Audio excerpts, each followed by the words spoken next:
Welcome to the webinar.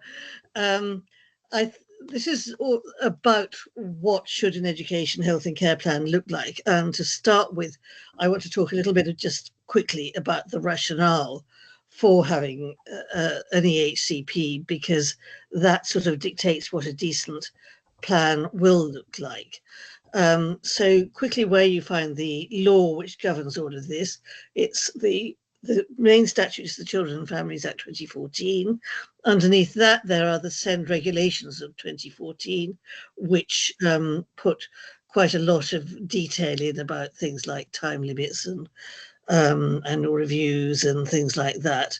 And then, as it were, underneath that, there's the Code of Practice, which is possibly the one you're most familiar with, because that puts a lot more flesh on the bones in terms of describing the way the system should be operated. However, I should explain that the first two of those are the law. The Code of Practice is simply guidance, which means it carries a lot of weight, but it's not actually the law. And as I referred you particularly to Chapter 9, which is the one that talks about the process of assessment and EHCPs, and particularly 969, which is a long sort of table which sets out exactly what should be, well, not exactly, but it summarizes what should be in each part of an EHCP. And I'm certainly not suggesting you print all of these things off, because it's a lot of paper, but it can be useful to know where to find them. However, what can be useful to print off is 969, because it can be quite useful to use that to double check a draft EHCP or when you go to meetings and so on. So just a little bit of law. Section 19 of the Children and Families Act is the first section in the part of the Act which deals with SEN, and it sets out the basic principles behind this. And I sort of bracket together A, B, and C, which are all about the duties of local authorities when they're exercising their SEN functions. And it's saying essentially that they must listen to people. They must listen to the views of the child and parents, help them to participate, and give them all the information and support necessary to enable that to happen. And then the last one, in many ways, is the most important one. It's the need to facilitate, to support the child, to facilitate their development and to help them achieve the best possible educational and other outcomes. And that's the sort of underlying principle in all of this, that what you're aiming to do is to help each child achieve to the best of their potential. You're not going to say, it is not good enough to say, well, they got learning difficulties, who cares, we'll forget about them. Each child has to be helped to achieve so far as possible, to the best of their potential, to get the best possible education and other outcomes. That doesn't mean everything. You can demand everything, contrary to what some of the newspapers are currently saying. It is framed as the best possible, and that basically means you have to take into account money. But it does mean that you should not be satisfied with what's blatantly inadequate. So why would you ask for an EHC plan? I mean, you've probably got your own ideas about that anyway, but basically it's meant to provide in one document a nice, clear, succinct, accessible summary of all of the child's education-related education, health and care needs, and the provision required to support them. There was a realization, compared with under the previous system, that children with SEN rarely just have learning difficulties. They do tend frequently also to have health difficulties and social care difficulties, and it makes sense to look at them all together. And the idea is that basically you should have a document which tells anyone who's dealing with the child reasonably quickly and easily what their difficulties are, what the provision is that's required to meet each of those difficulties, and what you're hoping to achieve by that. So that's the sort of theoretical background to it. In practical terms, it's the last two bullet points on here. It's effectively money, that if it is going to cost more than mainstream resources can normally afford to meet this child's needs, then that must be available. And sort of allied with that is the fact that it means that support is enforceable. There are sort of principles around schools, for instance, having a duty to use their best endeavours to meet the needs of children with SEN who do not have EHCPs. But if you have an EHCP and it sets out reasonably clearly what provision this child must have, then the local authority's got an absolute duty to make sure they get it. And how you enforce it, I'm not going to go into great detail about this, but you can do it through things like the local authority complaint process and one or two other mechanisms. The most effective one is the threat of judicial review. And because time is fairly short, I'll just refer you to the information about that on our website. But it can be very effective indeed. And contrary to popular belief, not particularly difficult to access. So in order to get a decent quality EHCP, the evidence underlying it has got to be reasonable quality. So that means that it matters that the assessment process is carried out properly, which unfortunately is quite difficult to achieve. What the law says about that is in Regulation 6.1 of the SEN regulations, which is that the local authority has to gather advice and information from various people set out in that regulation. And it's worth noting that wording. It's advice and information. It doesn't mean that each of those people have to carry out a full assessment. In fact, many of them, there's people like the school and so on who will know the child well, who clearly aren't going to do that. However, it is arguable that if they are, for example, somebody like an educational psychologist or a speech therapist who's never dealt with that child before, they can't reasonably provide sensible advice and this information unless they've assessed the child, unless it is the case that they've previously worked with them. They are supposed to respond within 6 weeks of being asked to give their advice, and they should be given copies of the request for assessment and any sort of papers connected with it.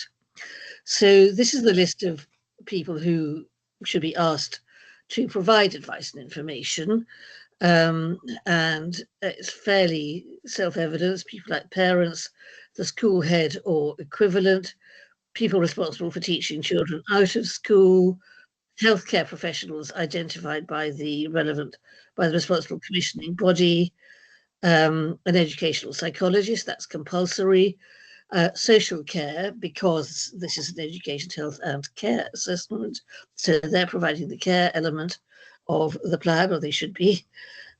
And I tend to bracket together F and H, or even though they're not together in the regulations, as anyone else the local authority thinks appropriate, and anyone else that the parent or young person reasonably request that the local authority seek advice from. YP there is young person, and I'll explain in a minute what that means. But these are these sort of extras which rather depend on the nature of the child's difficulty. So it might be things like child and adolescent mental health services, speech and language therapy, occupational therapy, physiotherapy, anything else that might be relevant to that child, might be sort of diabetes,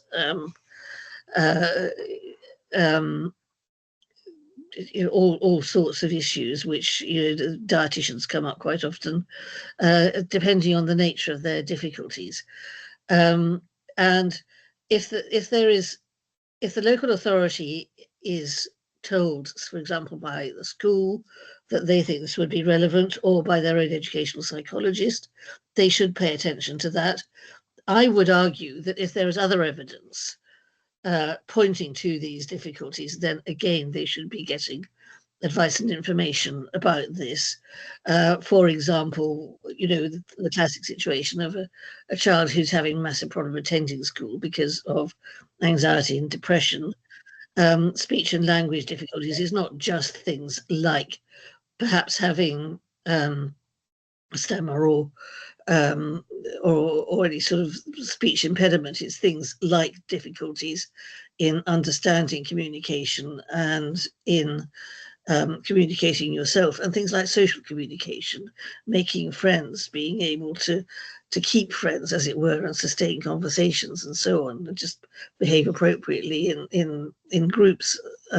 Occupational therapy would cover things like mobility, but also things like sensory problems, extreme sensitivity to noise or bright lights or rough textures or that type of thing. So if you see sort of signs of that, then arguably the local authority should be getting them. And if the parent asks for them, then it's strongly arguable that that is reasonable. The difficulty is, and you may well have encountered this if you're dealing with this process at all, is that local authorities are very reluctant to get extra advice unless the child's already dealing with the service in question, or unless it is someone like the educational psychologist telling them they must. And even then, I quite often see them ignoring it. So it is quite problematic. And I'm afraid that, the news is that, the law's been in force 11 years, and I can't tell you a magic way really to enforce getting this sort of advice. If the local authority digs its heels in. It's not the sort of thing that would be particularly appropriate for judicial review, because in theory, you might be able to sort it out through the appealing to the Special Educational Needs Tribunal. If you end up having to get advice, get the reports yourself, in some circumstances, you might be able to take a complaint through to the Ombudsman, and they might recommend that you be repaid. But I can't guarantee that that would be the case, because they don't seem to be very consistent. So, unfortunately, this is one of the areas where time has proved that the law does fall short to an extent. The other bits of advice that you need to get is about preparation for adulthood for children and young people, and from a visual or hearing impairment specialist if relevant. I said I'd explain about what a young person is. Basically, the Act says that a child becomes a young person when they reach compulsory school leaving age, which is the last Friday in June when they're in year 11. And at that point, the significance of becoming a young person is that, provided that they have capacity, which means basically sufficient mental capacity at least to understand what sort of decision it is they're being asked to make, and take in some of the information around making that decision. If they have capacity, then rights pass over to them, and they have the right to ask for things like EHCPs, and to be consulted at annual reviews, and to be consulted about amendments, and it's their right to appeal, although there is still a very strong expectation that they will need support, and that the person who's most likely to support them is the parent. If they don't have capacity, then someone will need to be appointed to act for them, and again, that is most often the parent. But the Act keeps talking about this distinction between children and young people, and that is why. So local authority, there are exceptions to the principles about seeking advice and information, and it's basically if it exists already and everyone concerned, the local authority, the parent, and the person who provided the advice, are satisfied that it's sufficient for the purposes of a needs assessment. So if, say, there was an educational psychology report last year and everybody still reckons it's up to date, then that's okay. What cannot happen is you can't have a local authority saying, we're not going to bother to get that because, look, we've got this 3-year-old report and we think it's okay, because 3 years old will not be okay, and they must have your agreement. So if you find yourself being told that, you can say, well, no, I don't agree. And it works, I'm afraid, the other way round, that if you have a report which you think is fine and you don't particularly want the local authority to get another one, unfortunately, you can't stop them, because using your report has to have their agreement as well. People often ask, should they get their own reports at the assessment stage? And I think the answer is, it depends really on whether money is no object. If you've tried getting your own reports, you will have discovered that they can be very expensive, particularly if you go to an expert with sort of tribunal experience, which is the ideal. And you will have found probably that they have a long waiting list, and it could be several months before a report is ready. And the problem is that local authorities very often ignore what's in private reports. They will tell you that they'll come up with things like, oh, we can only take NHS reports into account. There's nothing in the law that says that. Or they will say things like, well, private reports just aren't reliable. They just say what they're being paid to say, which is in most cases grossly libelous, because experts will normally simply write what they have found. They know it's professionally improper not to do that, and it's not good for business. You know, an expert who has provided a report that gets torn apart in the tribunal because they didn't actually base it on any evidence, you know, word gets round. They won't get any more any more work. And so, as I say, it's not really true, but it's the sort of reasoning that local authorities put forward. But again, it's not something that you can do very much about. The tribunal will pay attention to independent reports, so that's all you can cling on to. But you have to have a think about this. The point when a report is particularly important is when you actually have an EHCP, if you are challenging that through the tribunal, because you won't get amendments unless they are evidenced by some sort of report. But it may be that if you have problems with getting assessments and problems with the local authority refusing even to issue an EHCP, that is quite a long time until you get to actually having a draft EHCP. And it's going to be really grievous if you spent thousands of pounds on reports, local authority completely ignored them, and then by the time you absolutely need them, they've gone out of date. I mean, in terms of how long is out of date, it depends again. Children develop at different rates, and particularly different, it depends how old they are. Younger children will develop more quickly than older ones. The tribunal takes the attitude it won't accept a report that's more than 3 years old, but I think ideally you don't want a report that's more than 18 months, 2 years old at the most, because children do move on quite quickly. So I suppose the answer is that if you've got a clear enough case, try to hold fire. And unless money is no object, wait until you are getting to that stage of actually that happy point. You've got a draft EHCP, you want to check that, and maybe you want to appeal.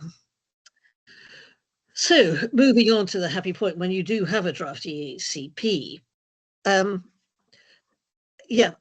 Talking about the background and what should happen before you get an EHCP. So I'm now at the point where you actually have a draft EHCP.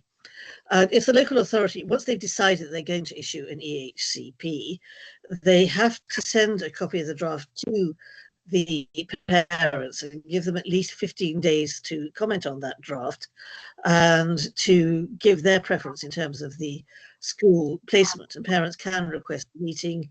If they do, then they must have it. And the local authority must also consult the school which the parents have nominated, provided that it's what's known as a qualifying school. And again, I'll talk about what that means later. And they can consult any others, including non-qualifying schools and their own choice of school. And those schools must respond within 15 days.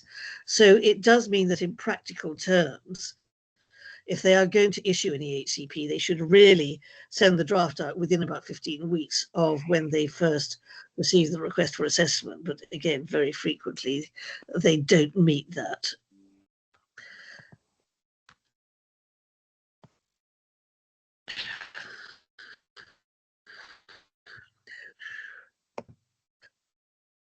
So, question: what's a qualifying school? It comes under Section 38 of the Children and Families Act. As you see there, it's a maintained school, an academy, an institution in the further education sector, a non-maintained special school, or an institution approved by the Secretary of State under Section 41 of the Children and Families Act. So it's basically what you would normally think of as state schools. The Section 41 school, they are independent schools, and they are simply schools which have agreed to be on this list kept by the Secretary. It's not an endorsement of quality. Basically, to be on that list, you have to be solvent and have a reasonable Ofsted record. But the point of it is that you have agreed that you will be a qualifying school, and the consequence of that for the school is that if the parent names them, that there is a bias in favour of meeting parents' preference, and if they are named in the EHCP, then they have to accept the child. They don't have a choice about that. So not every independent special school wants to be a Section 41 school, but as I say, a few are, and you can just Google a list of those.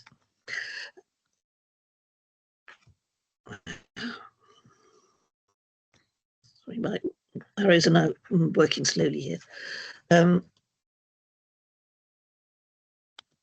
So a few more points around draft EHCPs. There isn't any requirement that parents actually have to agree an EHCP or sign it. Some people think that they do, but and we've had parents sometimes saying, well, I just won't let them complete this document because it's so appalling. And I'm afraid you can't stop them. I mean, there would be no need for an appeal process if you could. It is not a requirement. But one thing I do want to say about this is please don't let this process be dragged out. We do find that if there's going to be delays, this tends to be the point when it happens, because not surprisingly and not unreasonably, parents do want to try to make sure that it's as good a document as possible. It's important, and I fully understand that. But the problem is that they can then get sort of drawn into a game of ping pong, where they get the draft, they check through it terribly carefully, and they make amendments, and the local authority comes back and has maybe agreed 2 of them and reworded a couple of the others. So the parent sends it back and says, no, this is what was needed. And that goes on and on and on. And I think if a local authority does not seem to be taking the process seriously within at least a couple of drafts, you could assume that they're probably not going to. They're not going to accept your amendments, and it's a waste of time trying to persuade them. And so if that's your situation, unless you can talk to anyone sensible and try and get a sensible response, you are probably better off simply saying, just finalise the EHCP and we'll sort it out through the tribunal. That doesn't stop you still talking to the LA and trying to negotiate and doing it by agreement, but it basically puts us an end to time wasting, and it does mean that there is at least a finite date by which the tribunal will be dealing with it anyway. So for the process of checking the EHCP, and you don't have to do this, but it's sort of, I think it's probably what most people recommend, something similar. Before you start to check a draft, read through every report, arm yourself with 2 highlighter pens in different colours, and highlight everything which is a description of your child's difficulties in one colour, and everything that relates to provision for needs in the other. So if it's something like he's got a speech problem, that's yellow highlighter, and if it's he will receive speech and language therapy, that's in green highlighter. And maybe scribble in the margin, what type of, which area of difficulties it deals with. And then go through the EHC line by line and check all the points I'm going to talk about. Plus, in particular, are they including the important parts of the report? And if they're not, or if there are other amendments you think are needed, then you can type in. It's easiest to get an electronic copy and type this in using either a different font or a different colour. The tribunal convention is for parental amendments to be in bold font. but it doesn't have to be like that. And if you're taking those amendments from reports, and that's the best way to do it, because local authorities won't really accept big amendments unless there's some sort of professional report endorsing it, then ideally show in footnotes where you've got them from. So you're putting in something like he'll have speech therapy once a week. It comes from the speech therapy report. So you put in a footnote and say, report of John Smith, speech and language therapist, paragraph 7.2. I mean, you can shorten all of that. And that really does help in all sorts of ways. It's similar to the process used for working documents. It means there's no argument that this thing is endorsed by a separate report, and it just helps it up, but helps it to be checked quickly. And ideally the local authority should do the same, but obviously using a different font to show what they're doing and what they're agreeing. But do note that the EHCP is meant to be a succinct summary of your child's needs and provision. It is not meant to be a 50-page thing with everything from all your reports in. So try to keep it, reasonably pithy, and bear in mind this is designed to be a useful document for busy people, and keep it to just a basic description. What are your child's difficulties? How severe are they? What provision in reasonably detailed form are they going to need? So the format set out in paragraph 969, and at the moment it's not any sort of defined format. Every local authority is entitled to have its own format, which causes endless problems. However, it has to include these sections A to K. It's just they can put them into a different order if they want. So you can sort of see the logic of it there. You start out with section A, the views, interests, and aspirations of the child and the parents. You then have a little bit which is descriptions of needs. B is education needs, C is health needs, D is social care needs. You then draw breath and put in outcomes, and then you go to provision in each of those areas: education provision, health provision, social care provision. And then you go to the placement, then anything about personal budget, and then the advice used during assessment. And it tends to be, the reason it all goes in different orders is that local authorities put tables in, and they sort of line these columns up against each other in different ways. If there's one thing that everybody hates about the current law, it is the fact that there's been no universal template.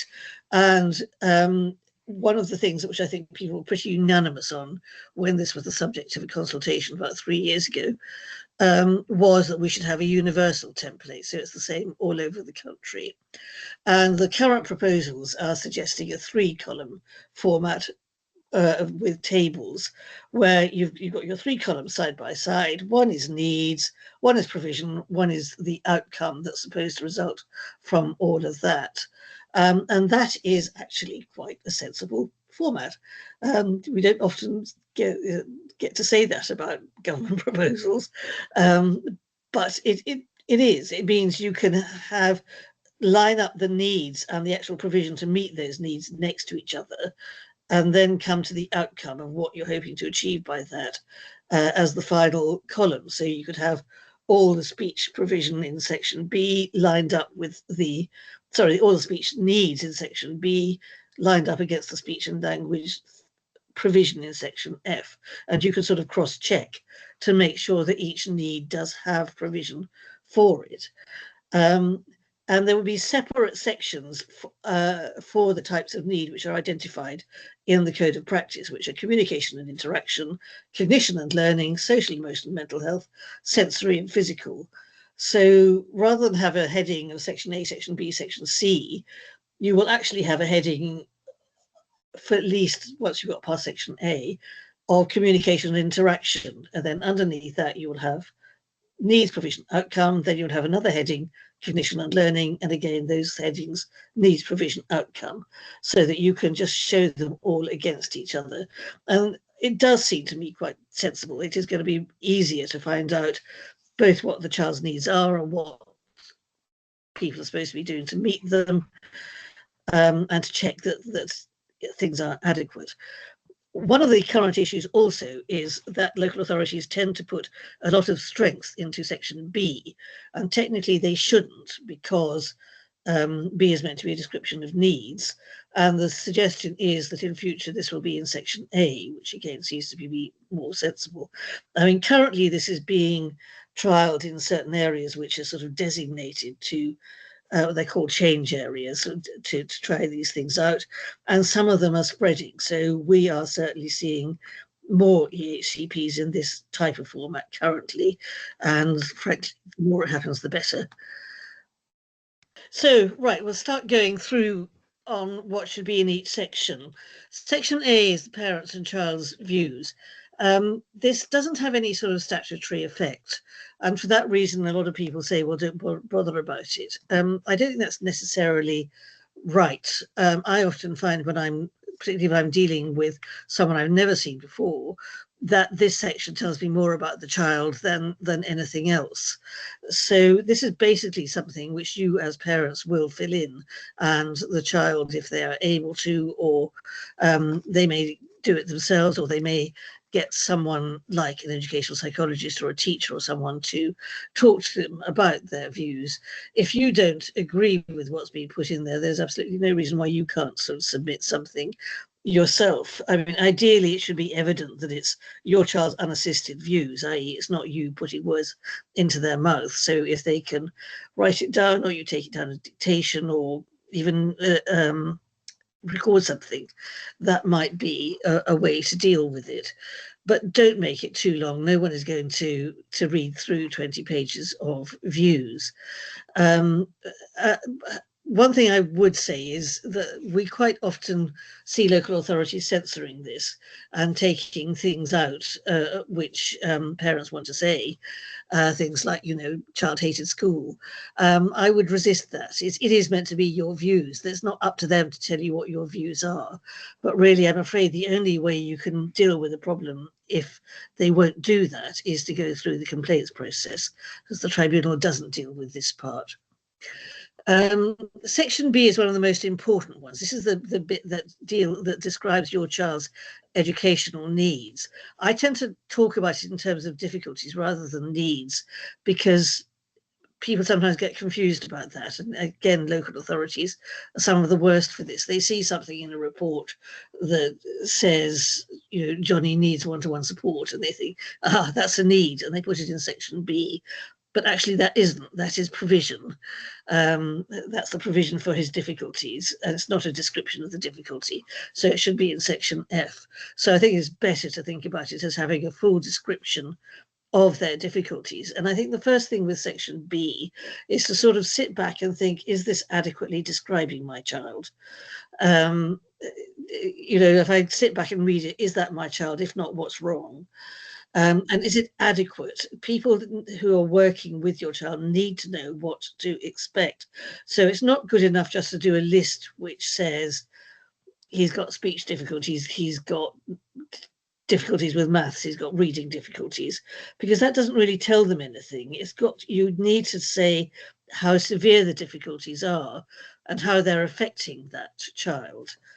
I think it's quite useful to start section B with an overall summary rather than diving straight in. It's not essential, but for example, something like he has a diagnosis of autistic spectrum disorder with associated difficulties in communication and sensory problems and anxiety, or something like that. So that, because otherwise, when I'm again looking at something which I've never seen before, I'm sort of thinking, well, what's the diagnosis here? I mean, diagnosis is not essential, but it does give you some help of knowing what sort of ballpark you're in.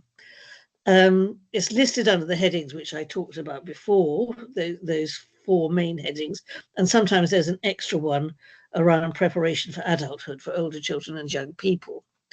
It also sets out that health and social care needs may be in this section, i.e. they're described as educational needs, if they relate to education or training. And I would say that certainly things like severe anxiety, which is keeping a child out of school or out of the classroom, communication, things like motor and sensory difficulties should be in this section. It is recognised that communication in particular underpins everything that happens in terms of teaching and learning, and so it is most likely to be an educational need rather than a health need. And things like motor difficulties in terms of both the sort of bigger communication, mobility issues of moving around schools and so on, and things like fine motor control for handwriting and typing will affect education. Sensory difficulties, like particularly sensitivity to noise, will mean a child is very distractible and may have difficulty sitting still and concentrating. So again, it's very much an educational issue. And it's because it relates to learning. And things which you would think of as more medical, again, can still be an educational need if they affect the access to education. Things like epilepsy, scoliosis, because the child may be in pain, hypermobility equally, mental health needs, because I'm afraid increasingly nowadays we find those will affect education. And things like incontinence, just because, you know, a child who's uncomfortable is not going to be learning, and particularly if they're being made fun of because of it. So you have to think quite widely around these. Currently, as I mentioned earlier, local authorities tend to put lists of strengths into section B, and the code of practice doesn't say you should put strengths in there. And there's no requirement for it. And in fact, I would hope under the new template, strengths will normally be set out in section A. So there's a recognition that it shouldn't be a purely negative document. It should celebrate what's good. But the trouble is that local authorities sometimes go overboard with strengths, and they will put things in which really aren't strengths when you analyze it. Things like Johnny can concentrate for 2 minutes at a time with support. You know, that is actually quite a serious attention problem. It's not a strength. You know, watch out for them having put provision for difficulties into B, because if it's in as a need, then it's not provision and you would have problems enforcing it. I've got a few slides like this, which just sort of illustrating what I mean. Things like, these are sort of some examples of things like strengths. When things are going well, Mary's a happy child. Well, you know, people tend not to be unhappy, tend not to be happy when things aren't going well. It's not, doesn't really tell you anything very much. Mary works better in small groups, is, if anything, a weakness, a problem, because it's saying she's struggling to work in a full class. When motivated, Mary pays attention. Well, that, again, it's not really a strength, because in school you do need children to pay attention even when they're not very motivated. And that last one was similar to the example I gave just now. Things like needs, all of these are mostly things that are really, most of them are too vague. She's underachieving in reading given her basic abilities. Someone who doesn't know anything about Mary won't have a clue what that means. They don't know what her basic abilities are. How far is she underachieving? She has literacy difficulties. Yes, but what are they? You know, is she completely unable to read? Does she just struggle a bit? What? Mary to organise her belongings better was the one that which often irritates me, because it's not a description of needs. It's putting onus on Mary to do it, when the whole point is that we're saying it's connected with her learning difficulties. But better to say Mary's got perhaps an executive functioning problem, which means she struggles with organisation. That would be much more helpful. Mary needs to be warned in advance of changes in routines. Well, that's actually provision. Classic one is something like this. This is last bullet point. Mum reports that, or the privately paid educational psychologist reports that. I personally always object to mum, because I think it comes over as very patronising, and they don't call anyone else, you know, by a nickname, and you're not their mum. Why not say Mary's mother reports that? And in fact, I would object anyway to something in terms of they report that, because the shorthand, the implication of this is that they're more or less saying, we're putting this in to keep them quiet, but ignore this bit, especially the reference to the privately paid educational psychologist. It's sort of saying they're paying this person, so they're probably talking rubbish. And I will always tend to point out, look, if you put it in here, you must be accepting it's correct. Therefore, it doesn't really matter who reported it. It's just, you know, you're just giving the basic facts. Then you come to section C, which are the health needs that relate to SEN. And the code of practice says they must be specified. And it does say that you could also include other health care needs that aren't related to SEN. So that might be, for example, dental problems or something like that. And it talks in terms of what the integrated care board is. And this is basically, it's the local NHS organisations that plan care for your community. Do note that health needs don't have to be in this section if they are in B. I mean, I'm not going to complain if they are as well, but they don't have to be, so long as it's in there somewhere. And section D is social care needs that relate to SEN. And the EHCP, again, is supposed to specify any social care needs which relate to SEN or that need provision under section 2 of the Chronically Sick and Disabled Persons Act 1970, which is not a particularly helpful way to describe it. If you're looking at paragraph 969, it gives some examples under the provision section, H1, of what it means by this. And it's surprisingly wide. It's much wider than you would think. It includes things like respite care and equipment at home, like hoists and holidays and stuff like that, which seems to be much wider than education. And I think the reasoning is basically that when it came to this part, there's so much legislation around care provision for children that they didn't really want to try and reinvent the wheel and start drafting something else that might conflict with it. So they thought it would be simpler just to sort of do it by reference to some legislation that was already in place, and they chose section 2 of the Chronically Sick and Disabled Persons Act. And, you know, yes, it does go much wider than education, but I'm not going to complain about that. Disadvantage, of course, is that that's an act that's 55 years old. So you will see things like references to wirelesses. You will not see references to access to IT.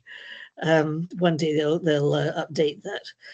And again, the local authority can specify other social care needs like child protection plans and so on, but only if the child and their parents consent. Because obviously for some children, particularly adopted children, it makes sense to inform people that, or if they have, for example, been badly neglected in the past, but sometimes that's really sensitive information, and so it is subject to consent. If your child has care needs and you think you're going to want provision for that in the EHCP, it's probably worth your while to ask for a care assessment under section 17 of the Children Act 1989. I mean, technically, the local authority should do that without being asked, but they don't. But the significance of that is that they have to do a care assessment for any child who is a child in need. And the definition of a child in need includes children who are disabled, and most children who qualify for an EHCP would meet the definition of disability. Hence why I say they should do this automatically. If you ask for one, they have to do it. They may well come back to you and say they don't meet criteria, and you can say, well, that's terribly interesting, but you have to do an assessment. If they're adults, if they're over 18, you can make that request under the Care Act 2014. Having said that, we do often find that the sort of social care assessment that gets carried out is not particularly helpful. We get people say, I went through all that and they've just given me the name of a few local activities and told me I should do a parenting course. So it's not always helpful. There are ways of challenging it, but that's a bit more complex. But if you, and for a lot of parents, they take the view they don't want it this anyway. They're doing fine without any sort of assistance from social services. And if that's your situation, fine. I'm not going to tell you you must push for this. But I would suggest that as they're coming out to adulthood, you should think about it very seriously, because at that point, you know, they should be thinking about things like independent living, accessing the local community, accessing local facilities, perhaps help with accessing employment and so on. And so it may well be relevant at that point. Um, this is the sort of thing we do see in EHCP, spot the problem here. Something like no care needs have been identified when no one's ever done a social care assessment. So it's hardly surprising that no one's identified anything. Or social services are in the process of carrying out a care assessment, which is hoped will be available shortly. Well, again, that's not good enough. That's supposed to have happened during or before, even before the EHC assessment process. So they should have completed that before they finalised the EHCP. And you do see variants on that, which are really not great. So moving on to outcomes, again, this is an important one because, as I said at the beginning,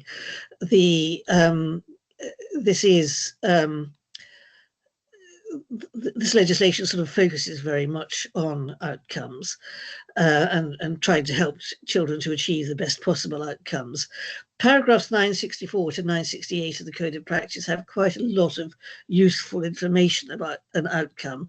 And I think the most useful part is the definition in 966, which says that it's the benefit or difference made to an individual as a result of an intervention. So you're basically, if you're trying to think about an outcome, think about what you're trying to achieve by the support set out in section F. So if you've got, say, a child with a speech problem, that should be defined in section B. Section F may have provision for that. It might be speech therapy, might be a speech and language therapy program, might be a social communication program. What are you trying to achieve by that? Is it something like helping the child to communicate by signs, helping them to be able to say a few words, helping them to be able to say sentences, helping them to take part in discussions? And if you realistically think that's what you're going to achieve by the provision, then that's the outcome that you should be aiming at. And the Code of Practice says that EHCP should be focused on education, training, health and care outcomes that enable children and young people to progress in learning and to be well prepared for adulthood. And they're particularly keen on adulthood outcomes, not just things like what are they going to be when they grow up, but things like being able to live independently and access local activities and facilities and so on. And it's quite often useful to think of outcomes. The Code of Practice says that you should distinguish them from long-term aspirations. You know, this child wants to be an astronaut. That sort of thing should be in section A. They are achievable, realistic, and time limited. So not vague and waffly. And they are also supposed to cover a range of timescales. That doesn't mean that at the age of 3, you're formulating outcomes right up to the age of 25 or whatever, but at least perhaps for the next few years. And so you would talk about, you shouldn't have every outcome with just one timescale, like by the end of year 7, Johnny will have done this, that, and the other. But something like perhaps taking you into the next key stage. By the end of key stage 1, he will have done this, this, and this, and he will have started preparation for going into the key stage 2 curriculum, something like that. And it can be quite helpful to do them in a sort of a purposeful way. Think about what's the purpose of this, and to use it using the words so that Johnny will develop his literacy and comprehension so that he can access age-appropriate texts. Mary will be able to access education so that she can achieve age-appropriate qualifications at 16, things like that. Particularly think about whether outcomes are sufficiently ambitious and be aware that they will need to be reviewed. There's an annual review every year. They will need to get changed as time goes on because you don't want to see sort of nursery school outcomes in a secondary school child, although we frequently do. And it's particularly important to think about them as they get older because of that focus on preparing for adulthood. And once they're over 18, the decision about whether you're going to carry on with the EHCP does depend partly on whether they've actually achieved the outcome. In theory, an EHCP can stay in place till 25, but it doesn't have to. And this is one of the issues that will come up So when a child is moving towards that stage, if you think they're going to stay in education and will still need an EHCP, it's well worth having a look at those outcomes and making sure that they've been adjusted towards adulthood, so that no one can say they've reached the wall, that's it, stop the EHCP. Sort of spot the problem. By the end of Key Stage 2, John will be provided with increased opportunities to work in the mainstream class. Well, again, that's not an outcome, that's provision. John's numeracy will have improved. Well, that's not smart. How will it have improved? Is he counting to 10? Is he doing fractions? Is he doing complicated graphs? Who knows? By the end of year 13, John will have learned to remember to have a pen with him. Well, that's an incredibly unambitious outcome, and it's putting all the sort of onus on him when it's really a matter of helping him to be able to be organised, I suppose. Section F is arguably the most important section in the whole thing, because this is what governs what's going to happen in school and in the classroom, or at home if your child needs home tuition. And provision must meet each and every need that is specified in Section B. So that's why it's so useful to have them lined up against each other in the format. And so it shouldn't be framed in terms of meeting outcomes rather than needs. That used to be a particular problem in the past. It's improving a bit, actually, since they brought in more and more local authorities using the newer format. And the Code of Practice says that provision must be detailed and specific and normally quantified. And that is for a number of reasons, one of which, the most obvious one is, again, so that everybody who's working with your child knows exactly what they have to do. And the other is really connected to what I said at the beginning about enforceability.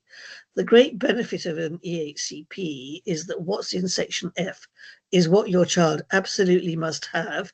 The local authority must secure it. There's no excuses for not doing it. But that will not apply unless it's reasonably detailed and specific. As you may or may not be aware, we do pre-action letters for to help parents to move towards judicial review. If somebody comes to me and says, my child's not getting speech and language therapy and it's in their EHCP, and I can see that the EHCP sets out he will receive 2 sessions a week, half an hour each, speech and language therapy with a qualified speech and language therapist who will also draw up a speech and language program and will train teaching assistants to work with him on this during the week. I'm happy. If that's not happening, you can identify it, you can prove it, you can enforce it. But if it says something like, Mary might benefit from speech and language input, I can't do much about that, because it's not saying that she must have it. It's saying essentially it might be nice. And unfortunately, it's been a problem literally for decades, a constant fight with some local authorities who do really vague, woolly EHCPs. And one of the reasons is, I'm sure, that it's so difficult to enforce a vague and woolly EHCP. And that's why you want these to be specified. The problem which often comes up is how you specify, because if it's something like exactly how much speech therapy does a child need, you and I might have a very good idea of what they might need, but so I'm certainly not the expert, you may be, but unless you're a speech and language therapist or similar, you probably aren't. And they won't, people like local authorities and tribunals won't accept our word for it. You need some professional to be saying that that is what they need. And you may find if you go back to the local authority and say this is all too vague and woolly, they will say, well, there's nothing we can do about it. We can only follow the advice that we've got. And they haven't specified. And frankly, I would not take that as an answer. They are paying these experts. They're probably employing their educational psychologist, and they probably got some sort of an arrangement with the NHS to pay other people like speech therapists.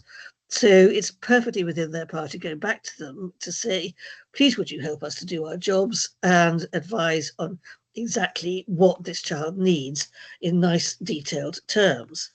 I mean, I have to say it's a slightly frustrating process, because quite often you do that, and you may, if you've tried it, you may find they look at you like you've gone mad, or they completely ignore you. I think it's still worth trying to do that, because say at the end of the day you end up having to get your own report. If you can show you at least tried and they still refused and you've been reasonably persistent, I understand the Ombudsman is more likely to recommend that they repay the costs of it. And you might get through to somebody. It might occur to them that it would be a good idea to get a good report. So don't necessarily take that sort of thing as a final answer.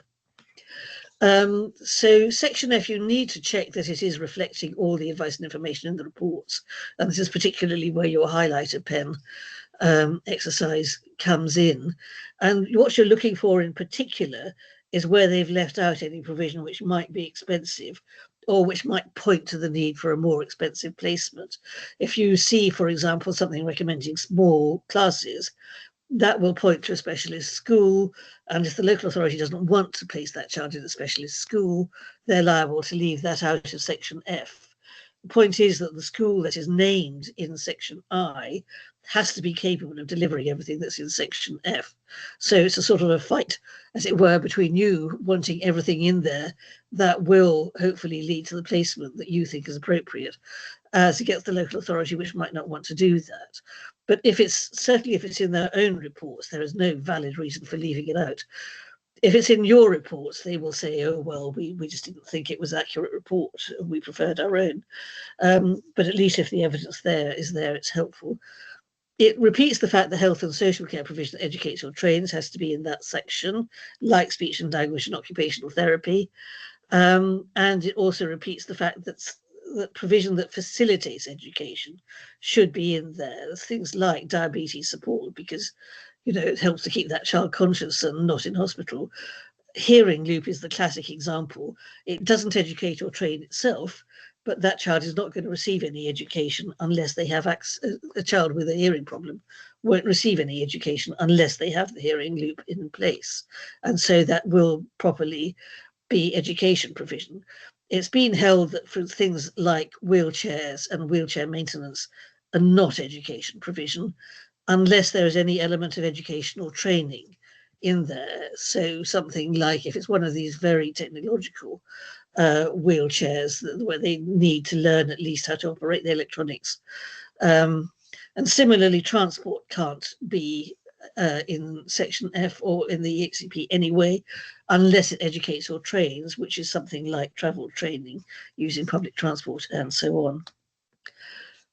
on.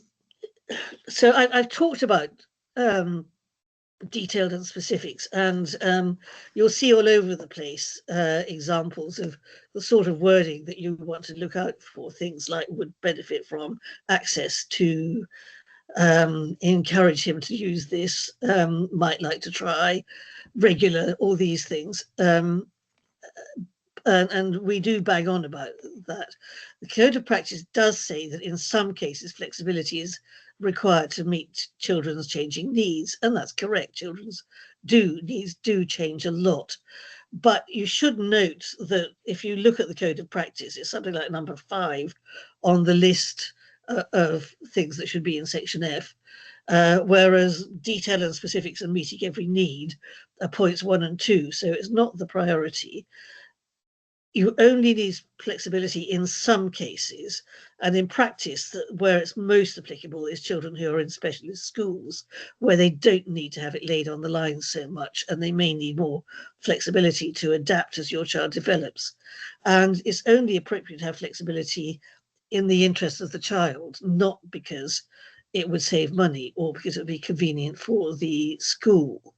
So, yeah, don't fixate too on detail to the exclusion of all else. Be aware that the tribunal in particular is constantly talking about having some flexibility there, but it is always saying only if it's justifiable. If detail and precision is needed, then that's what should be in there. there's a few points to look out for. The provision has to relate solely to the child's needs, so it can't be tailored to what's available in the school the local authority wants to nominate. So hence the fact that, you know, if you notice that they're taking every reference, say, to small classes, and they then nominate a mainstream school, they've basically, you know, they're not following that requirement. School in Section I has to be capable of delivering everything in Section F. Maybe not immediately. It may be that it might need some more funding, but if it can be provided when it's got more funding, then fine, it can be named. So all of that is quite important. One thing you want to look out for is provision that could be changed without parents having any right to object, like occupational therapy will be reviewed after 6 months and maybe increased, reduced, or withdrawn. You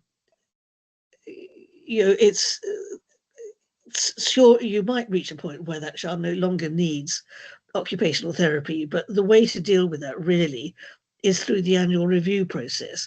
If you've got something which just arbitrarily allows it to be taken away without you having any right to appeal or to object, that would be unlawful. And there's case law, a case called Rotherham, that says so. So I would challenge that. If you've got programs in there, sometimes parents are sort of saying, oh, I want the program to be set out in the EHCP. And I would say, no, you don't. That is really getting into too much detail. But it should at the very least set out who's going to set up that program, who's going to deliver it, what sort of training they should have, how they're going to be supervised, who's going to tweak the program when it needs to be tweaked, that sort of thing. If children are getting home tuition through what's generally known as EOTAS, education otherwise than at school, that's being provided by the local authority, then you want the provision for that to be in Section F. Again, not in massive detail. It's not a whole timetable, maths with Mrs. A at 9 and English with Mrs. B at 2, but at least sort of this many hours one-to-one tuition, this many hours online tuition, this, you know, this much PE, this much therapy, etc. So that should be in Section F. There's some case law that says you put EOTAS into Section F and you don't name anything in Section I. And as I said before, transport shouldn't be in Section F. Some local authorities put information about funding in. It's not technically wrong, but it's not necessary because it doesn't, from the point of view of their legal duties, they have to provide what's been specified in Section F, irrespective of how much funding they've given. They can't say, oh dear, yes, we know it says one-to-one support, but actually, you know, the money's run out halfway through the year, so you can't have it anymore. You know, they absolutely have to secure it, and they can be taken to court if they don't. So I wouldn't worry too much about statements about funding and whether it's adequate or not, because if they do come to you and say, oh dear, the funding's run out, again, it's a matter of saying, well, tough, it's still got to be provided. And, you know, you can help the school force the local authority to provide adequate funding if need be through threatening judicial review. Sometimes you see things like saying that everything will be met within school delegated funding or by the NHS. Again, it's not actually wrong, but it doesn't mean that they can pass the buck and say, oh dear, the NHS isn't providing, it's not our fault, go and pester them, because it is their fault. If the NHS can't provide speech therapy, then the local authority must go and find an independent speech therapist or something like that. Yeah, a few sort of examples of what goes wrong. Things like Fred will have regular literacy support. Well, what's regular? Is that once a month, once a week, once a term? And what's literacy support? Is it going to be somebody who's qualified? Is it going to be a teaching assistant? Is it going to be in class? Is it going to be separate sessions? What? Fred will receive up to 3 interventions per term from the speech and language therapist. Any changes in the therapy provision will be made at the discretion of the therapist. Well, what is up to 3 interventions? That just might be 1 intervention. What's an intervention? You know, that might be 2 minutes. And the bit about changes to be made at their discretion, that is just unlawful on the basis of the Rotherham case that I talked about. Fred would benefit from opportunities to attend at least 1 curricular activity. Again, that's just too vague. Fred will have a SALT programme, again, much too vague. Who's going to provide it? Who's going to, what training do they have? Who supervises them? Staff may like to consider asking the SALT Speech and Language Therapy Service for advice. I've actually seen that in the EHCP. It's extraordinary, because they could just dispose of that by saying, well, we didn't fancy, we couldn't be bothered to consider it, to do it. Or we asked them, we couldn't be bothered to actually provide what they advised. It doesn't guarantee anything at all. Fred will have 20 hours a week support from a TA. This is the sort of thing which is a fairly classic problem. People see something saying they'll have support or they'll have one-to-one support, but it doesn't necessarily guarantee anything, and they then find that support is being taken away to support other kids in class. And unless it says in there he will have dedicated one-to-one support, you've got a problem in enforcing it. When it says dedicated, beware of specifying it has to be one named individual, because obviously that person may be off sick or something. So it should be some sort of a provision whereby there are arrangements that ensure he will always have one-to-one support from somebody trained to support him. The second one equally is to, again, allows anything. 3 contacts per term is, again, one of those things I'm rather allergic to, because, again, what does that mean? They might be passing them in the corridor and saying hello. So Section G is provision for health needs that relate to learning, can include things like therapies. This bit might include things like sort of wheelchairs, continence supplies, specialist equipment. The Integrated Care Board technically has to agree to provision that's in here because it's enforceable against them, and they do have a right to veto, although obviously they should only use that sort of reasonably if they really believe the child doesn't need it. And you can again enforce this against them by judicial review or complaints. And Section H1 is the social care provision resulting from the Chronically Sick and Disabled Persons Act, which I talked about earlier. Again, that is also supposed to be detailed and specific. You will probably need to have something like a social care report to tell you what should be in there. And then there's Section H2, which is other social care provision, i.e. more than under the Chronically Sick and Disabled Persons Act. So anything else that's reasonably required by the learning difficulties. And it is particularly relevant to adults because the other bit just relates to children of school age. So again, you probably need a care report to be able to fill this one in. Similar sort of wording that we see there, that they're going to undertake an assessment and will provide a robust care plan if it's deemed to be necessary. Well, as I said before, they should have done all of that already. And one was coming up very often is something like full details of somebody's, Kent's, Yorkshire's, whoever's care offering can be found at website address. That is not a detailed description of the provision that this child is going to get, so it's not good enough. Now, Section I placement again is important, obviously. When you get the draft, this has to be left blank. Sometimes that worries people, but the law says they must leave it blank because they have to give you the chance to express a preference. And if you name a qualifying school, which was on that list I said before, basically maintained schools, academies, non-maintained special schools, and Section 41 schools. If you name one of those, they have to consult those, and they may consult others. They don't have to consult if you name a fully independent school, although again, they can do if they want to, and I would argue that's good practice. The final version should normally give the name and the type of placement. For example, as you've got there, XYZ school, a mainstream school, or ABC school, a specialist school for children with dyslexia. But it can just name a type of school on its own, and it can do that because sometimes they just haven't managed to find an appropriate school by the time they're due to finalise the plan. That will give you a right to appeal when you can ask if you've got one for your nominated school to be named. Obviously, they can't just leave it there. They should still be looking for a school because this child needs an education. And if they can't find one, they should have some sort of interim education in place, normally through something like home tuition or other alternative provisions, so that this child is not just being left in limbo. When it talks about type of school, it doesn't mean they should put in that it's a maintained school or an independent school.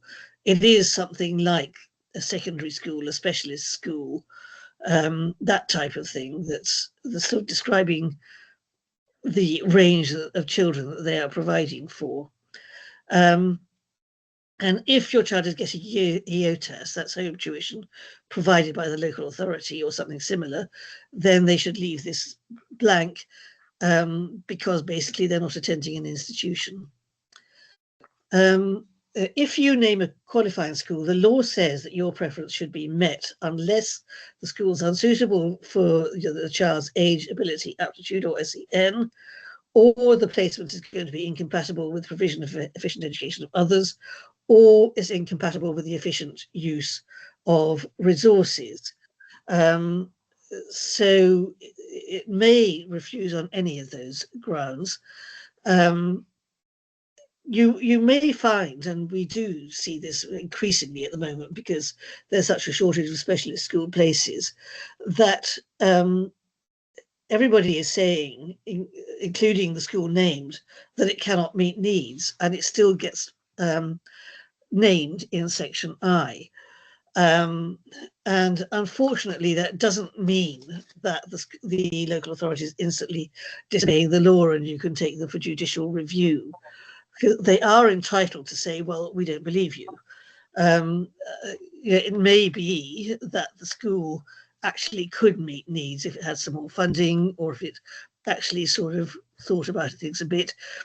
In some cases, I'm afraid there are some schools which will say they can't meet needs just because they're trying to cut down the number of children with SEN they got on their roll. So the local authority doesn't have to take that as the last word, and they can name a school even when it's said we don't want this child and we can't meet their needs.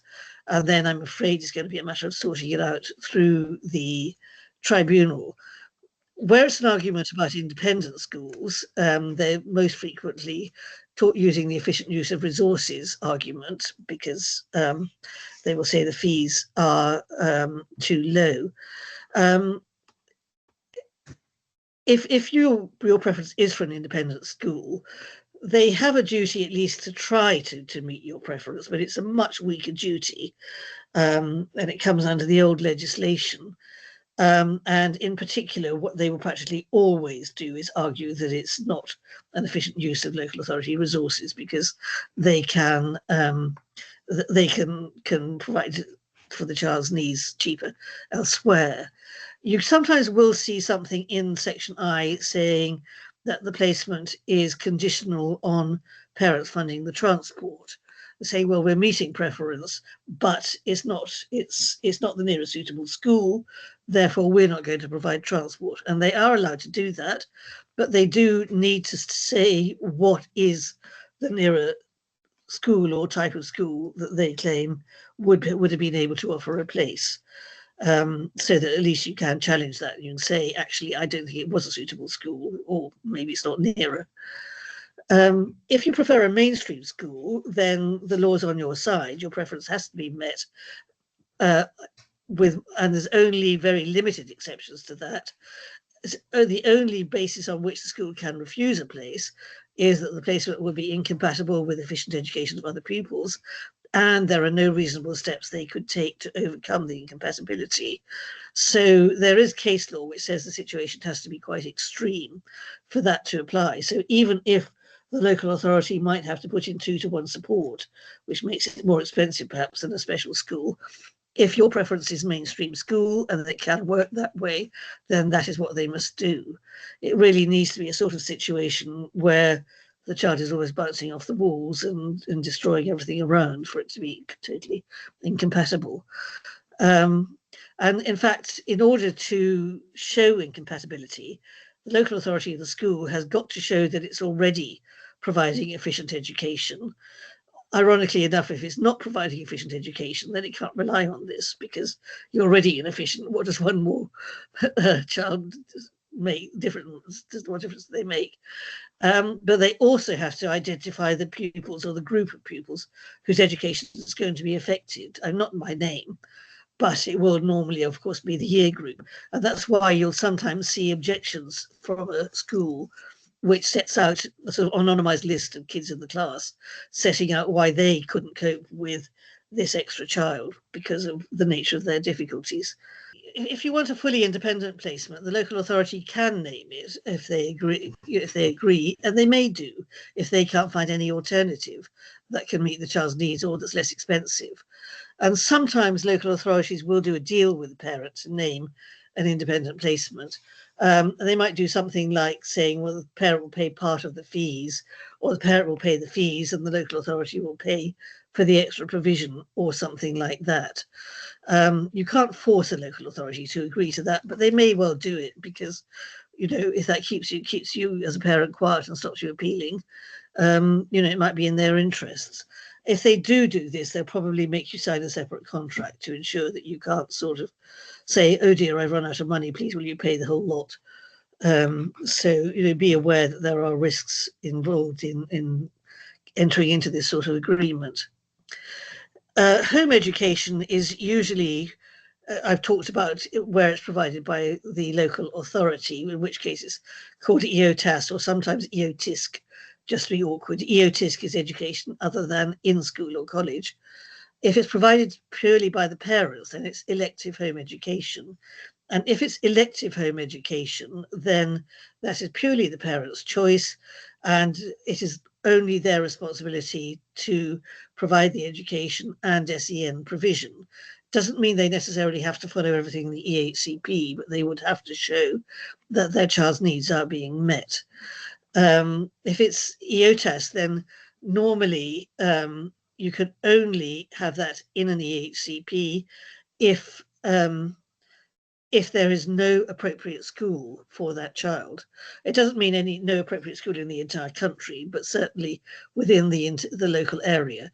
And if you've got something like a child who has really serious emotionally based school avoidance or mental health difficulties, school-based anxiety, so that they cannot go into school, that may well mean that there is no appropriate school, but they do have to be satisfied that that is the case. And if they do name that, as I mentioned, they should leave section I blank. Section J is for the personal budget. This isn't used that often, but basically it is possible to ask for a personal budget, which is defined as money identified by the local authority to deliver all or part of the provision in an EHCP. And normally you should ask for that at the assessment stage or at an annual review. You can only have a budget for provision that's already specified in section F. We sometimes get people saying, oh, could I get a budget and then use it to buy a computer or get riding lessons for the disabled or something? And the answer is yes, if it's in section F. If it isn't, then no, you can't. And there's all sorts of ways these things are managed. I mean, most frequently, it's a payment to parents, and they will normally want you to set up a separate account. But it might be to schools, it might be to an outside provider or a third party, or a combination of all of those. You can only have it for provision in a school if the head agrees. So if you wanted, say, someone like a tutor to go into school, you can only use a budget for that purpose if the head agrees. You can't use it towards school fees, and unsurprisingly, they audit it very tightly because they don't want you to be using all of this for your holidays. If you have a dispute about a personal budget, about the amounts or the mechanisms for payment or whatever, then you deal with that. The local authority's got to provide an internal review process. You can't do that through the tribunal.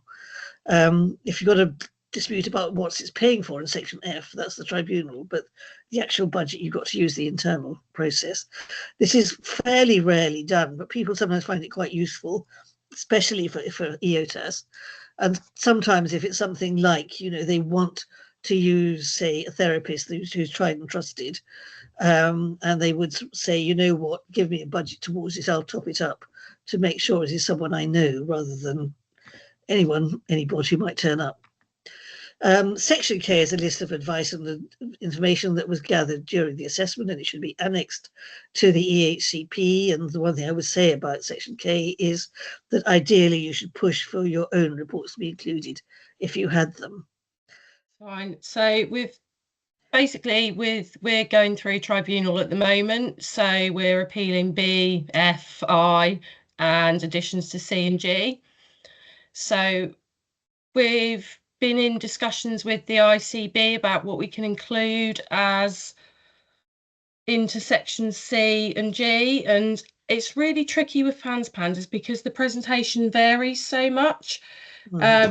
So I was like, what is the best things? Because we've got an appointment coming back up with our consultant at the hospital who we've only had one appointment, but they did support the diagnosis. So we need to get them to back it up so that the ICB can put it into our plan. But what's the best things to cover? Because it's just so variable. And I can't honestly tell you because it depends on your child's presentation. You're absolutely right. Evidence is key. And getting the person who's actually working with your child to provide a report that's reasonably detailed about what the difficulties are, how they're affecting them. And in regards to, is there like PANDAS style EHCPs that are out there? So for things like, we know that everything comes with flares, so picking up any bug, virus, anything going around school, is there generic wording that you have for covering that to show that obviously we as parents, we need to be made aware, don't we, if there's something going around the school? Indeed, and subsequently maybe our child needs to be moved even near a window or something if somebody's throwing up in a corner, or and staff need to be aware of the variability of presentation, because in different flares we see such different things. So we go from extreme sensory to extreme OCD, and it's absolutely valid to have it in there because it comes within that category of things that keep your child in the classroom. Because if they're ill, they're not there, they're not learning. And so I've certainly seen things like, parents will be informed if there's an infectious illness in the class, and provision for somebody like a TA to have responsibility for keeping an eye on child to see if health is deteriorating, and even things like taking the temperature regularly. But it will very much depend on just the nature of the presentation. The ideal really is for the report to set out what is needed on a precautionary basis, because they won't put anything in unless there is a report that says so. And so ideally, if it's some of it you can sort of extrapolate. If it says something like they're very vulnerable to infection, then I don't think anyone would argue with something like saying taking precautions about infections and letting you know if there are infections in the school or in the class. But if there are particular precautions like taking the temperature, then I think you would need somebody. It's not necessarily taking the temperature. I suppose it's just knowing how you put those things in. It's the presentation. That's an example I have seen, but it's just so. I guess that what we as parents want them to understand is that whilst they're in their care, they're not in my care. And when they're in my care, then I'm looking for all these little differences in presentation, and we need them to understand that if they think, oh, that's out of the norm for them, or that's different to how we, that, I can't put it into words what I'm trying to say, but that they need to be feeding that back to us, because it's actually, that could be boom straight into a nightmare scenario for us. So I just didn't know how I go to my consultant to say, can you put this in, because I want them to back it up there. Some of this I don't know in a way that it's it'll be in something like an individual health plan. So not necessarily in the EHCP, but there's no reason why it shouldn't also be the EHCP, because, as I say, it's keeping them in school.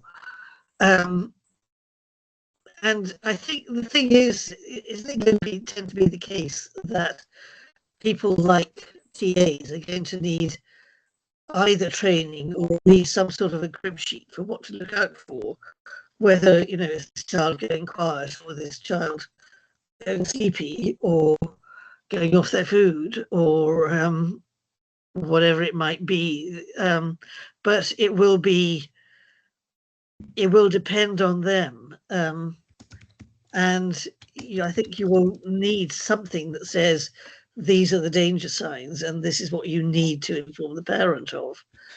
And then something, I suppose, a more generic provision that says that everyone who works with that child will be aware of that list or will have received the required training, and that somebody will have particular responsibility for informing you, and it's probably going to be somebody like a trained TA, rather than the classroom teacher. But I'm afraid it's, I can't tell you there's a sort of generic form of wording as such. I mean, I don't know, it may be that the association itself is probably more familiar with the wording than I am, because I'm dealing with every type of EHCP. But I mean, that's the sort of thing I have seen. And it's certainly absolutely fine for it to go in there, because it's very relevant. But you have to be a little bit careful about that balance between perhaps not having too much detail in the EHCP, when, you know, it may be that it's a matter of particularly something which might change. So it might be a matter of saying that every member of staff dealing with your child is familiar with the health plan, and that will detail the sorts of things they should be looking out for. And that it certainly should say that it will be reported back to you. And, you know, if there's other action that has to be taken, whether it's, you know, taking them out of class or calling in a school nurse or an ambulance or whatever, then that must happen too. Yeah. Thank you. Thank you. Not an easy answer, that one, I'm afraid. But moving on to Fiona Campbell, you had a question for Eleanor.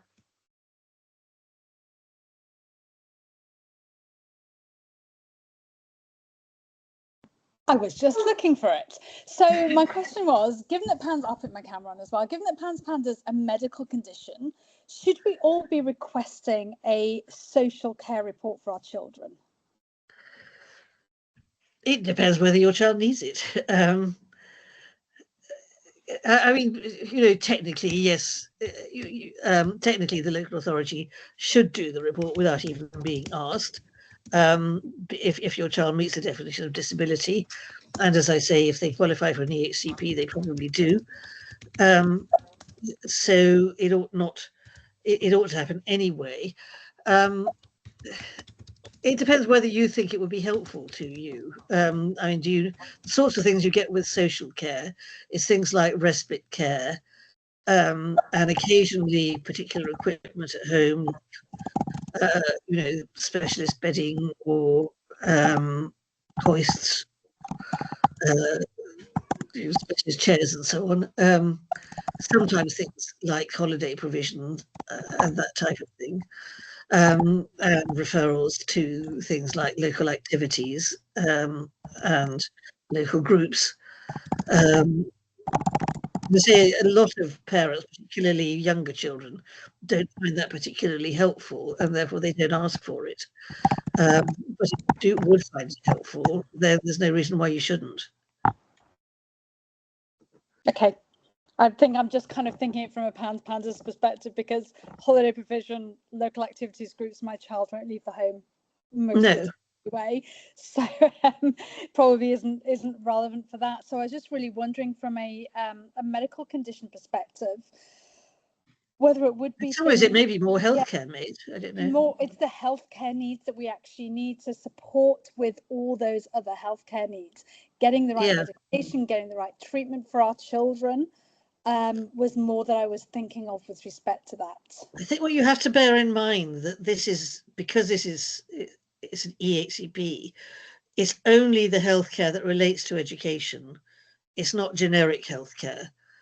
And so in a way you can't be too ambitious about it, unfortunately.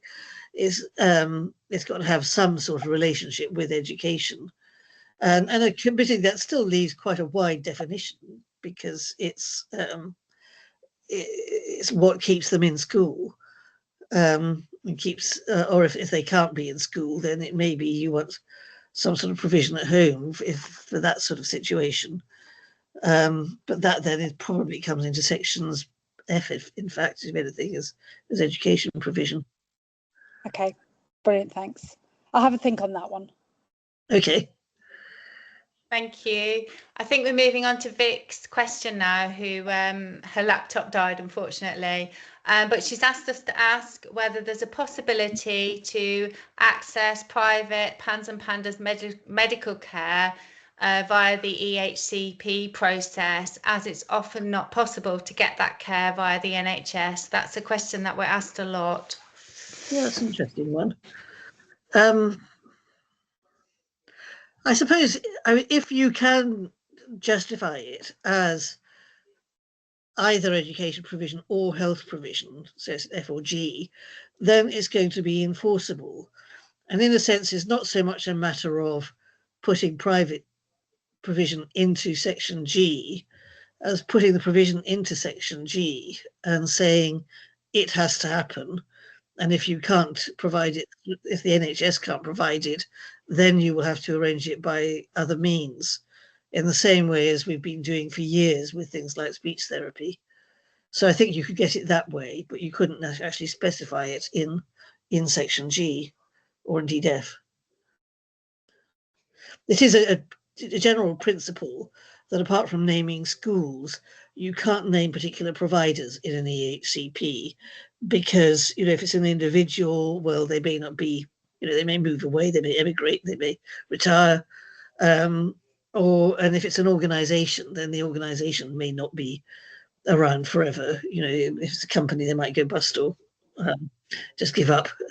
So they're never going to they're never going to name a provider. They will simply describe the provision, so as to leave a choice as to where it's going to come from. Thank you. Sophie, I think you had a question. Hello. Yes, I've got quite stumped quite early on with our situation, because we've had our needs assessment application declined straight away. So just spam, which has been quite discouraging, given that I thought the fact that she had a diagnosis and hadn't attended school for 3 months, and I thought that I was quite confident that those things almost in their self would be enough Which evidence. local authority is it, out of interest? Pardon? Which local authority? We're in Gloucestershire, so they're not Cotswold. They're not the worst. I just wondered, because some local authorities, particularly currently, are refusing assessment almost on a knee-jerk basis. I did. I think you get the feeling they want to see whether you really mean business or not. It's not all of them, and I don't know whether that's the situation with yours. But we are seeing that, and we suspect it's a sort of a delaying tactic. Did they give any reason? Are they just saying, "Oh, we think her needs can be met in school"? You've just got to force her into school. Yeah, I should have had it up ready to tell you the reasons. But I think, I suppose there was a lack of evidence from school. Really, there wasn't any EP reports. They said lack of my plans. I included everything that we. I think that we had everything. I gave all the evidence from the occupational therapist. It was a private diagnosis, and at that point we hadn't seen an NHS consultant. I I suppose, what I need to know is, do I just lodge the appeal without Well, I further would, evidence? I mean, that sort of reasoning is a nonsense. Schools should not have to get an EP report. That's the whole point of the assessment process. The local authority has to do it. And all that you have to show to get an assessment is that your child may have SEN and they may need provision through an EHCP. So that's quite a low hurdle. And clearly, from what you're saying, you can easily show they've got SEN. When it comes to saying whether they may need provision through an EHCP, what you have to show is essentially that they're likely to, or they may need support over and above what is normally available through mainstream resources. And again, that is likely on what you are saying. And if you've got things like an occupational therapy report that recommends occupational therapy provision, that's certainly not something you're going to get routinely. So I suspect that they may be just trying it on. So I would get that appeal in as quickly as possible, and you may find they roll over when they see you mean business. But keep on with it. I mean, the percentage success rate for parents in that type of appeal is well over 90%. So you have a good chance of succeeding. How important is this? How important is because I've applied for the EHCP myself. Obviously, they've then reached out to school for more information. How important are things like the school contribution form? Because ours is pretty blank. It just says that she was doing fine and now she's not attending. Really, is all it kind of says, which isn't very helpful. No, it isn't. Absolutely. I mean, I take it you've got, is it purely sort of medical issues that are stopping her attending? Yes, well, it's I mean, it's everything: severe OCD, rage, physical symptoms. Everything. So have you got medical evidence that shows that she is out of school for health reasons? I've got is there a letter. I've got a letter saying this confirms a diagnosis of PANDAS. I've got, I sent the bloods. I sent the attendance register, which is all marked as unwell due to sickness. I just thought that was all quite. Yeah, they are. Yeah, I'm afraid just this is fairly typical for local authorities, that if it's a medical issue, they tend to think, oh, well, it can't be an education issue. And it can be if that child is not accessing school. And I mean, I've had cases where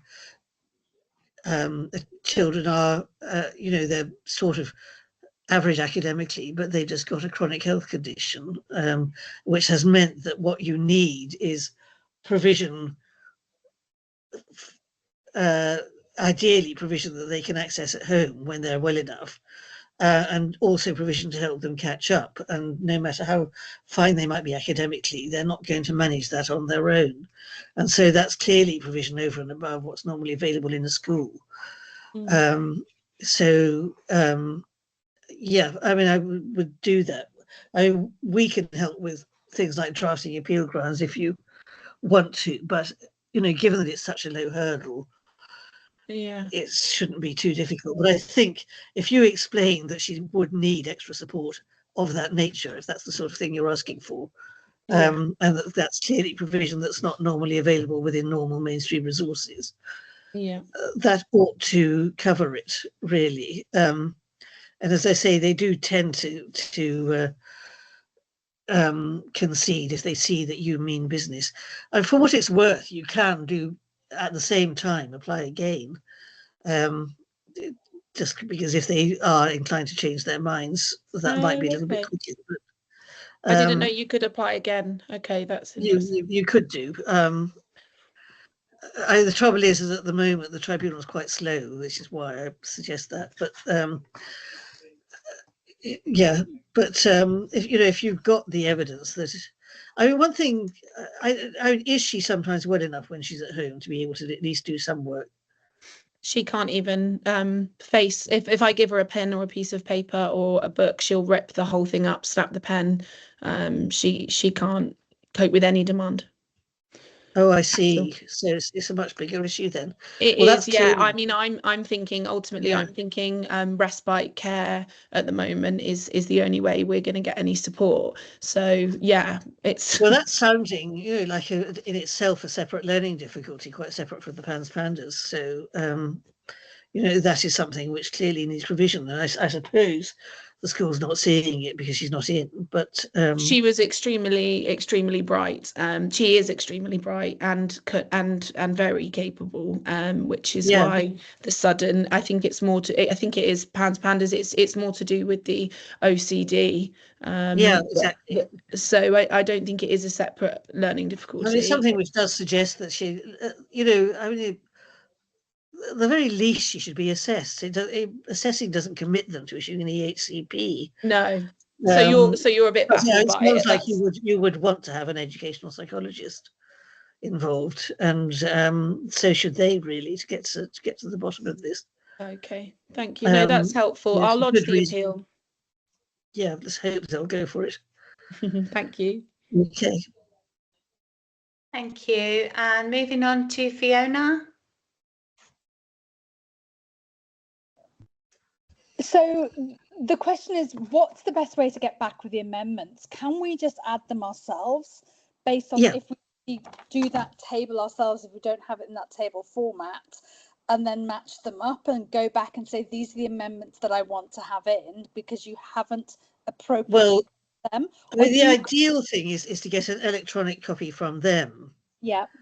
And type it in. Don't try and change their format. Okay, that's fine. Because that will just cause more confusion. But type them in.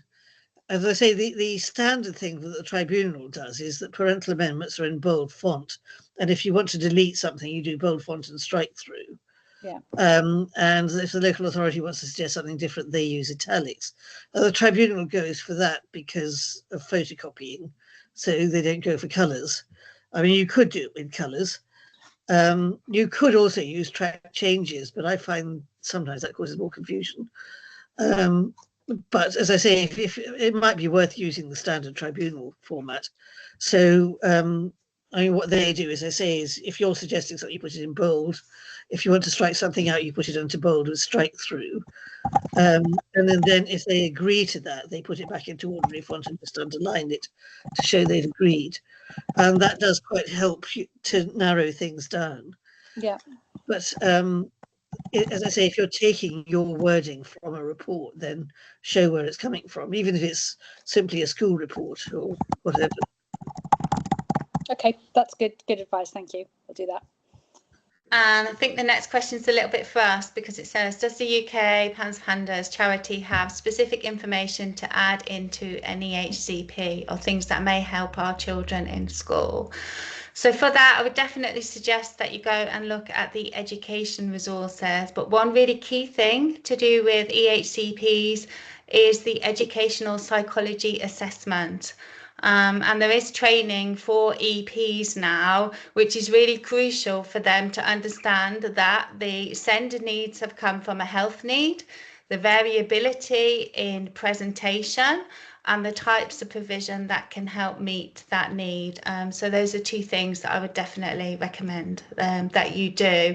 And it's entirely reasonable to ask for somebody that's contributing to your EHCP to access some training and further information on the conditions.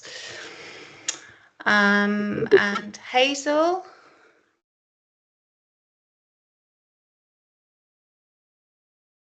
Are you still there, Hazel? I'm not sure. I'll come back to you. I can see that you're still there. And is there, I don't want to say the name wrong, Dare, D-A-R-E? Yeah, hello. Hi. So my question is, we're still in the process of getting our diagnosis with our consultants, but obviously based on the symptoms we were saying, OCD, rage, we're suspecting PANDAS and PANDAS. So I'm trying to find out.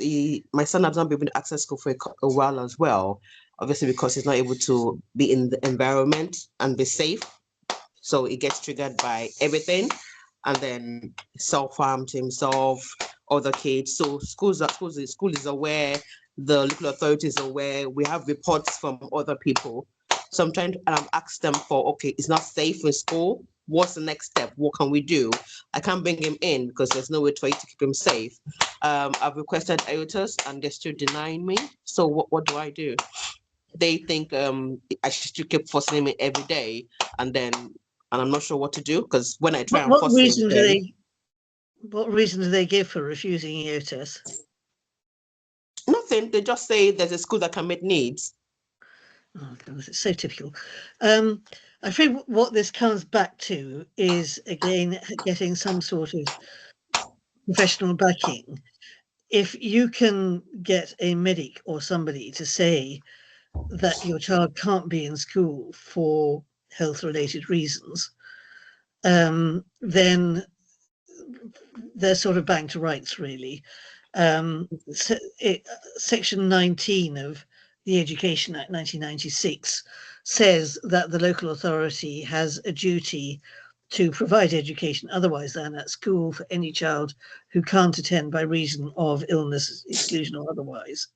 So if you've got evidence that says this is due to a condition, whether it's a physical health condition, mental health condition, a health condition, then it is unquestionably the local authority's duty to do this, and not the schools. I mean, a lot of local authorities obviously have some sort of arrangement with schools that they will be the first port of call, and that's not unreasonable. But a lot of schools simply aren't set up to do this, and the law says that the duty is the local authorities. So if it's not happening, and it's not happening through school, I would write and say, look, I don't really care, what the arrangements are between you and the school. Under Section 19, it is you who has the duty to make sure this happens. Please, will you do so and write to me within a week telling me what your proposals are. If I don't hear from you within that time, I will have to consider judicial review. Okay. And judicial review is my sort of favourite remedy, because it's effective. Basically what it is that you're going to court and saying they're not obeying the law. Please, judge, will you order them to put it right? And it seems daunting, but the reason why it's so effective as a threat is that if you did have to take it to court, it would be an action in your child's name. Therefore, you would get legal aid, unless your child is exceptionally rich. And that means you don't have that financial barrier. And if they're aware of that, that does tend to make them think. If you get that, they get that threat of judicial review, particularly given that the law is relatively clear. It is the local authority's responsibility, not anybody else's. And so we find quite often that if you just mention judicial review, it sort of sets off an alarm bell that this is a clued up parent. If that doesn't work, I would suggest you get in touch with us. I mean, you can certainly go to a lawyer, but they will charge you a few £100. We regularly do these pre-action letters, and I'm afraid we did have funding to do it for free, but that's run out. So currently we do have to charge, but we charge much, much less than solicitors do. And we find that 90% of the time our letters resolve these things, because they just do not want to risk being taken to court. I'm not going to guarantee it will resolve it, but I think it has a good chance of making them see sense. But they're fobbing you off basically now, so you need to make them realise that you know what the law is and you know how to enforce it. And with any luck, by itself, that will work. Okay, all right. Thank you very much. Appreciate it. Thank you. Thank you. Alex, did you have a question? Yes, thanks very much for the presentation and all your time, Eleanor. So our kid is at an independent school, and we're happy. It's not a qualifying school under section, whatever you said, 41. Yeah. We'd like him to stay there, but we're seeking we are seeking an EHCP in order to support the provision that the school can't currently provide. So I just sort of work on, I'm fearing that the local authority, once we get to it and it's gone through the assessment, is going to say, you've got to move them to another school, because they've got a better chance of meeting the needs. And going back to some of your points around, if it's with an independent school, then they've got more grounds to say no. Yeah. So I say I was slightly took me aback. My son's name's Alex Wright. Thinking, what's he doing? But yeah, Sure. no, you're right up to a point. If they agree that he needs an EHCP, the chances are that they will name a local school, whether it's a mainstream school or a special maintained special school. And so it doesn't necessarily leave you any better off from that point of view. What you can try to do, and I'm not going to guarantee it would work, is to say to them, well, look, will you name the school I'm choosing, but on condition that, well, I mean, there's two things you can do. One is you can simply appeal if you think that you can prove that their needs just would not be met in whatever school it is they're naming. But if that's not the case, if you think that it's, they may succeed, you can basically say, look, can we do a deal whereby, for instance, I carry on paying the fees and you pay for the extras on top, or you pay a sum that's equivalent to what you would be paying for the mainstream placement, which is going to be roughly £4,000 a year for the placement, and at least £6,000 a year for special educational provision, possibly more. Something like that, and it may appeal to them because it takes away the risk of you going to the tribunal and them being landed with all the fees, and it certainly means you're not arguing with them, and it doesn't cost them anything extra. If anything, it may cost them less, and sometimes in that situation it's quite well worth enlisting somebody like a local councillor, because they've obviously got an interest in saving council money, and at the very least it saves them the cost of going to a tribunal potentially. They may say to the officer, well, why are we objecting to this? It's not costing us a penny more. Why don't we just go along with it? But as I think I mentioned earlier, they would probably want a separate contract drawn up so that you can come back next year and say, oh dear, I can't afford it anymore. Got it. Okay, cool. Thanks a lot. All right. Thank you. Just going back to Hazel, who I think may have gone, but she mentioned that somebody in the UK Facebook group has a HEPA air filter specified in their EHCP. So there's obviously a precedent set there for that. Do you know does it say if it's F or G? I don't know, sorry. I think it could be. I've had, it's not quite the same, but I've had cases where for a child with severe eczema has had air conditioning put in under an EHCP, things like that. So you can get these things, which again, it's a matter of keeping that child in class and able to concentrate and learn. Eleanor, I think we've come to the end of our questions in the chat. I don't know if anybody wants to put their hand up and ask anything else before we end today, but I would certainly like to say thank you so much, Eleanor, for all of your time and expertise that you've shared with us this evening. Well, I'd like to thank you for everyone here for booking on and staying with this, and for your patience in dealing with those glitches. We'll just liaise with our people to make sure that the slides are being sent out if people want them. And it does include something at the end about our helpline. So if you've got more questions, you might be able to get to us that way. But otherwise, as I say, thank you very much for paying attention. And I hope it all goes well and that you don't need more help. But if we can help more, then don't be strangers. Thank you. Good night then. Good night. Thanks.